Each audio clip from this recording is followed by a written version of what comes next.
Assalamualaikum warahmatullahi wabarakatuh. Ketemu lagi dengan saya Uswatun Hasana. Di video kali ini saya akan menjelaskan untuk jawaban ujian akhir semester mata kuliah kecerdasan komputasional yang poin nomor 2 yaitu membuat makalah. Sini saya memilih materi algoritma genetika. Langsung saja kita ke PowerPoint-nya.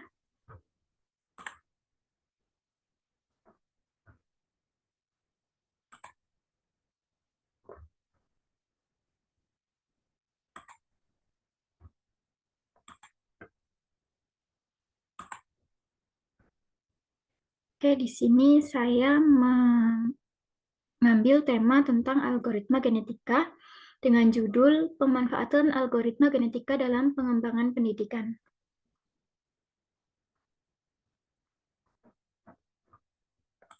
Oke, next. Untuk rumusan masalahnya, yaitu bagaimana analogi dasar algoritma genetika, kemudian apa sih motivasi untuk menggunakan algoritma genetika dari berbagai sudut pandang atau dari sudut pandang pendidikan.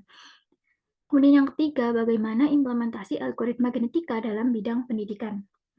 Tujuan penulisan dari makalah ini menjelaskan analogi dasar algoritma genetika, menjelaskan motivasi menggunakan algoritma genetika, dan membahas contoh kasus dalam bidang pendidikan yang dapat diselesaikan dengan algoritma genetika. Manfaat penulisannya untuk mengeksplorasi ruang pencarian yang besar, kemudian memungkinkan peneliti dan praktisi untuk mengaplikasikan teknik algoritma genetika, membuka pintu bagi penemuan teknik baru yang lebih efisien dari algoritma genetika ini. Yang keempat, membantu mengambil keputusan yang lebih baik berdasarkan analisis data yang lebih mendalam. Metode penulisannya menggunakan kualitatif, yaitu dengan studi pustaka dari studi-studi sebelumnya.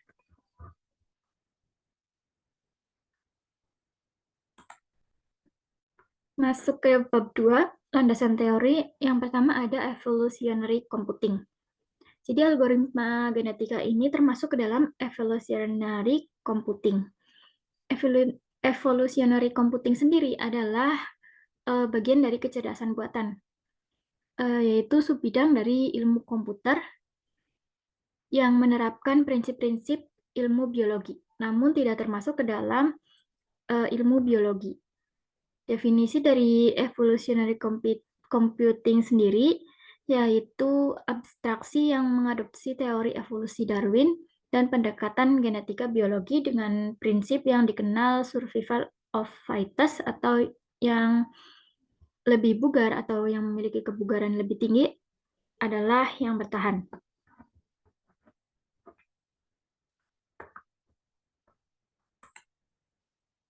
Ada beberapa algoritma dalam evolutionary computing ini. Yang pertama ada genetic programming, yaitu teknik yang digunakan untuk menciptakan algoritma yang dapat merancang diri sendiri. Algoritma ini seperti algoritma evolutionary computing lainnya, namun dia bisa membuat program sendiri atau merancang sendiri agar dia lebih baik dalam melakukan pencarian solusi. Yang kedua ada evolutionary strategies. Evolutionary strategies adalah teknik optimasi yang menggunakan prinsip evolusi biologi untuk mencari optimasi solusi. Prosesnya melibatkan pembuatan awal populasi potensial, kemudian mengevaluasi kecocokan berdasarkan kriteria yang ditentukan. Cara kerjanya mirip dengan genetic programming,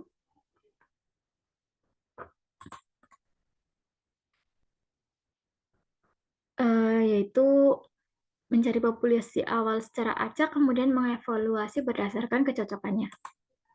Yang ketiga ada differential evolution. Di sini algoritma yang berbasis populasi untuk mencari atau menyelesaikan masalah yang bersifat parameter real valued. DE ini mengoptimalkan fungsi kontinu dan telah digunakan dalam berbagai aplikasi. Bisa digunakan dengan bahasa pemrograman seperti Python juga.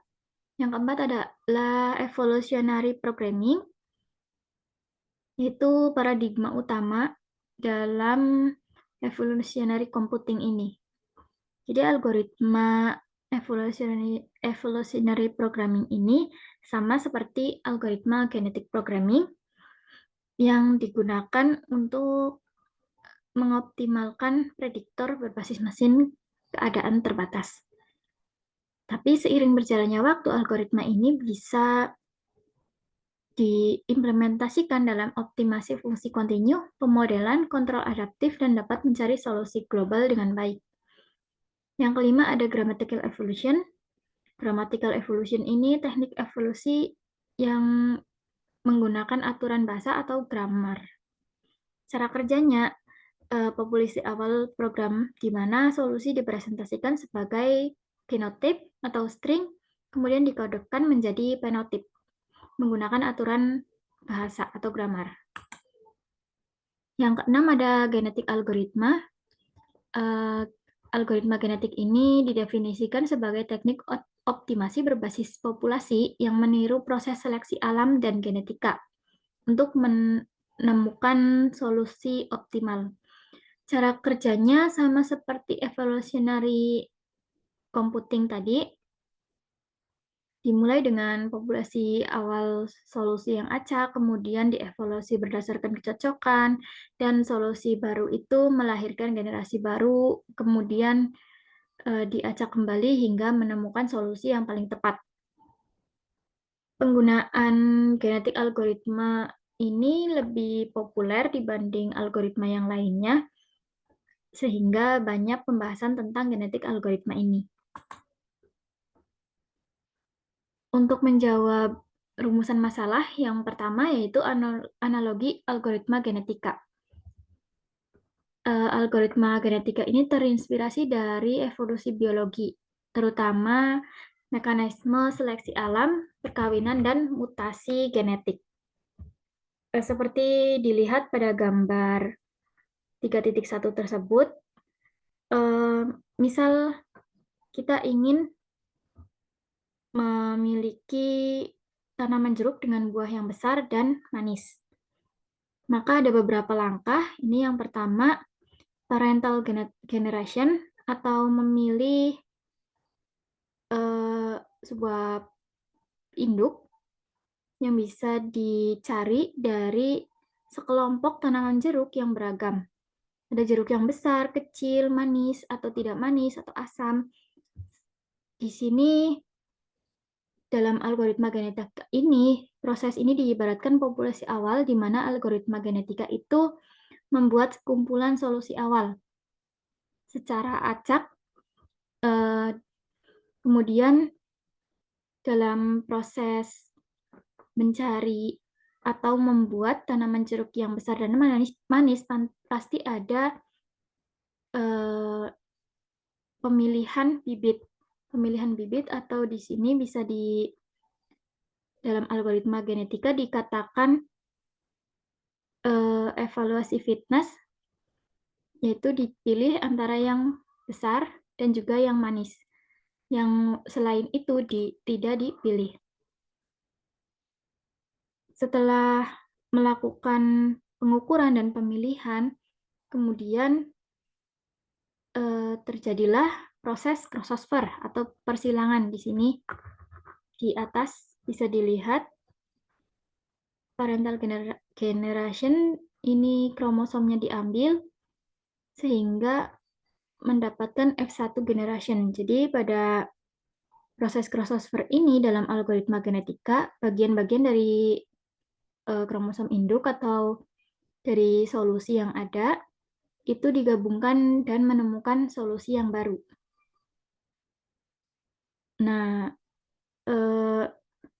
terjadi mutasi genetik, ini genotip dan penotipnya terjadi mutasinya sehingga gametnya itu memiliki kombinasi dan menjadikan tanaman jeruk yang baru. Jika belum mendapatkan tanaman jeruk yang besar dan manis, maka prosesnya kembali diulang. Kita membuat parental generation lagi, kemudian menjadi ada F2 generation. Sehingga ditemukan jeruk yang paling manis dan juga besar. Ada di sini poin definisi singkat tentang algoritma genetika. Jadi algoritma genetika ini metode kecerdasan buatan dan merupakan algoritma dalam rumpun evolutionary computing. Dari gambar di sini bisa dilihat bagan kenapa algoritma genetika itu termasuk ke dalam, bukan ke dalam sains, tapi ke dalam computing. Ini ada evolutionary computing di bawah. Selanjutnya ada proses algoritma genetika. Seperti yang dijelaskan di awal tadi, ada menginisialisasi populasi, mengevaluasi kebugaran, ada kemudian pemilihan, crossover atau persilangan, kemudian di mutation atau terjadi mutasi genetik, kemudian mendapatkan individu baru yang kembali diinisialisasi jika dia memenuhi kriteria atau menjadi yang terbaik, solusi terbaik, maka akan ke final result.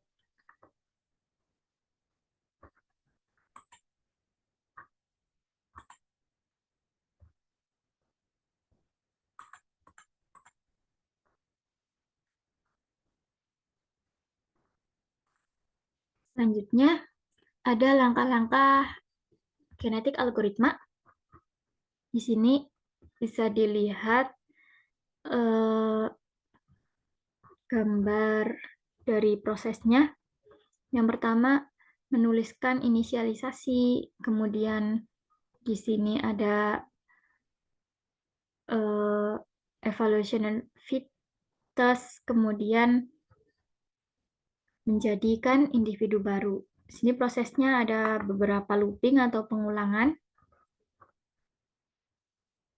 Akan dijelaskan di slide berikutnya. Itu yang pertama, populasi awal. Itu menginisialisasi solusi dengan membuat kumpulan solusi awal secara acak. Ini bisa dikatakan ini adalah kromosom yang secara acak. Kemudian ada evaluasi fetus. Itu menunjukkan seberapa baik solusi dalam menyelesaikan masalah. Kemudian diseleksi, individu-individu ini diseleksi dengan evaluasi fetus tadi, kemudian akan dilakukan crossover atau persilangan. Nah, di sini dilakukan crossover antara dua individu yang kemudian menjadikan individu baru atau solusi baru jika dalam algoritma genetika. Di individu baru ini terdapat mutasi, yaitu mutasi DNA dan RNA juga protein. Di dalam protein ini ada DNA dan RNA. Kemudian menghasilkan individu baru atau ini new person, itu bisa dibilang solusi baru. Jika solusi itu belum memenuhi kriteria atau belum memenuhi solusi yang dibutuhkan, maka prosesnya akan kembali terulang kepada si solusi baru ini. Selanjutnya ada menjawab pertanyaan yang kedua, yaitu motivasi menggunakan algoritma genetika. Yang pertama adalah efisiensi. Algoritma genetika dianggap lebih efisien dari algoritma lainnya sehingga dipilih lebih banyak digunakan dalam bidang pendidikan. Kemudian akurasi. Algoritma genetika bisa dibilang algoritma evolutionary computing yang paling baik dan paling akurat sehingga banyak digunakan dalam bidang pendidikan. Algoritma ini juga fleksibel atau mudah diterapkan sehingga lebih banyak dipilih. algoritma genetika juga bisa menghasilkan solusi yang personal. Nah, motivasi ini menjadikan algoritma genetika ini sebagai pendekatan yang kuat dan relevan dalam menyelesaikan berbagai tantangan. Namun ada juga tantangan yang harus diperhatikan jika menggunakan algoritma genetika ini, diantaranya kompleksitas implementasi, di mana implementasinya itu kompleks, sehingga sistem pendidikan memerlukan pengetahuan yang mendalam tentang algoritma ini. Yang kedua, datanya berkualitas, membutuhkan data yang berkualitas atau yang cukup besar, terutama untuk masalah yang kompleks, juga membutuhkan dataset yang besar. Yang ketiga, ada biaya komputasi. Biayanya itu cukup mahal untuk algoritma genetika ini. Yang keempat itu memerlukan penerimaan guru dan siswa, di mana metode pembelajaran ini melibatkan teknologi baru, sehingga guru dan siswa harus mempelajari dan menerima algoritma genetika ini. Yang kelima adalah masalah etika, seperti privasi data dan lainnya, potensi bias atau kebocoran data, seperti itu juga harus dipertimbangkan dalam penerapan algoritma genetika ini. Untuk menjawab persoalan yang ketiga, yaitu implementasi algoritma genetika dalam bidang pendidikan. Ada beberapa kemungkinan implementasi yang bisa dilakukan. Yang pertama adalah personalisasi pembelajaran, yaitu seperti menyesuaikan materi. Algoritma genetika ini bisa menyesuaikan materi sesuai dengan gaya belajar mahasiswa. Dapat juga membuat rekomendasi sumber belajar. Di personalisasi pembelajaran ini, mahasiswanya bisa dikelompokkan ke yang membutuhkan pembelajaran lebih atau tidak membutuhkan pembelajaran lebih, kemudian merekomendasikan sumber belajar lain, seperti platform atau kursus. Yang kedua, ada optimasi jadwal. Algoritma genetika ini dapat membuat jadwal pembelajaran agar tidak konflik dengan jadwal yang lain, atau bisa juga karena satu dosen mengajar 2 mata kuliah, mungkin bisa mengoptimalisasi sumber daya. Yang ketiga ada pemodelan proses belajar. Ini bisa membuat simulasi pembelajaran atau prediksi hasil belajar. Yang keempat ada pengembangan sistem tutor cerdas. Sama seperti pemodelan proses belajar, pengembangan sistem cerdas ini juga bisa membuat strategi pengajaran sesuai kebutuhan mahasiswa. Yang kelima ada analisis data pendidikan. Jadi algoritma genetika ini bisa mengenali pola pendidikan yang ada, kemudian juga memprediksi tren pendidikan yang sedang berlaku di suatu tempat. Selanjutnya ada contoh implementasi algoritma genetika dalam bidang pendidikan yang sering dijumpai. Yang pertama, sistem penjadwalan kuliah otomatis. Algoritma genetika digunakan untuk menyusun jadwal kuliah bagi ribuan mahasiswa dengan mempertimbangkan berbagai faktor, seperti kapasitas ruang kelas, ketersediaan dosen, dan preferensi waktu kuliah mahasiswa. Algoritma genetika akan terus melakukan iterasi, menghasilkan generasi jadwal baru hingga ditemukan jadwal yang memiliki nilai kebugaran yang terbaik. Kemudian yang kedua ada sistem penugasan otomatis. Pada platform pembelajaran online, itu algoritma dapat digunakan untuk merekomendasikan soal latihan dan tugas kepada siswa berdasarkan kinerja mereka sebelumnya. Untuk contoh dari algoritma genetika ini, saya belum bisa memberikan contoh penerapan secara langsung, namun saya dapat memberikan beberapa link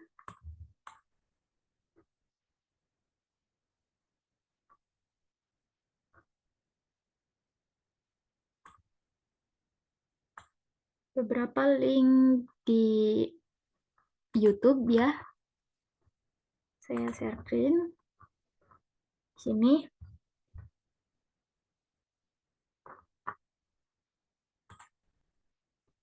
Ini algoritma genetika yang menggunakan Java.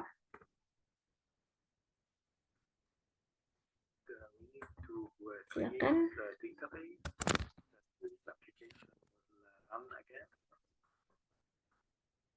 Kita langsung melihat saja.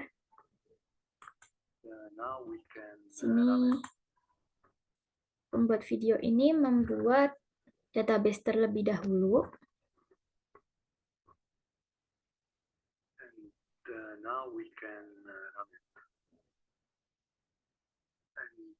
We have not yet generated and stored any zero conflict schedule. So let's go ahead and do that. So this is one of them. Let's name it version 01.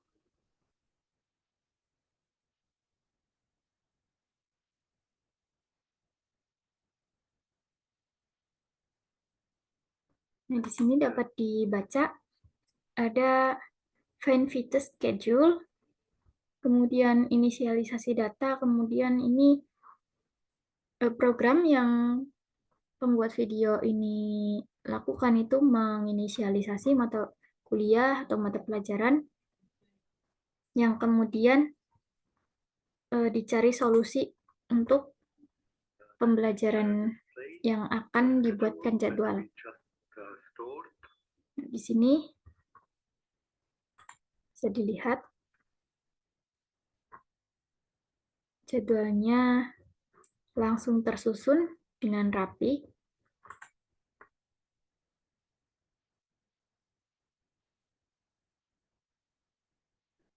Let's generate and store another schedule. Nah, kita langsung lihat ke bagian akhir saja untuk menyingkat waktu. Store the schedule available for watching by channel members at the senior developer level. A longer version that store the schedule with zero conflict. Nih, sudah ada beberapa versi dari jadwalnya yang dapat digunakan. Oke. Selain ini ada beberapa lagi yang bisa pelajari seperti ini mencoba penerapan algoritma genetika di Python. Ini juga dapat dilihat di YouTube oleh The Builder. Ini penerapan genetik algoritma sederhana di Python. Jadi untuk tutorial ini bisa ditonton saja di YouTube masing-masing. Let's multiply this by 9 just for fun. Okay, perfect. So basically we have a function that's going to do this calculation that's going to return us a value. And what we want is we want to find the x. I want to quit my 9-to-5 job. Of course they are. You can be a virtual assistant. Check out this one.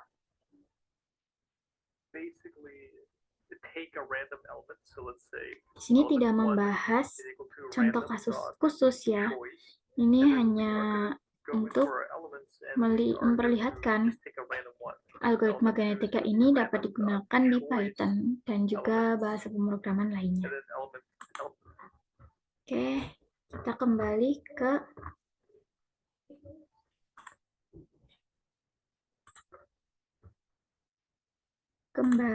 ke jawaban mata kuliah. Kesimpulannya, algoritma genetika ini adalah bagian dari evolutionary computing.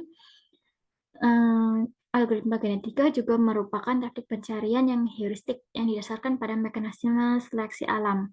Algoritma ini dinilai fleksibel, dinamis, dan mampu menemukan solusi dari berbagai masalah yang kompleks. Kemudian algoritma genetika dapat digunakan dalam penjadwalan mata kuliah dan sistem penugasan online.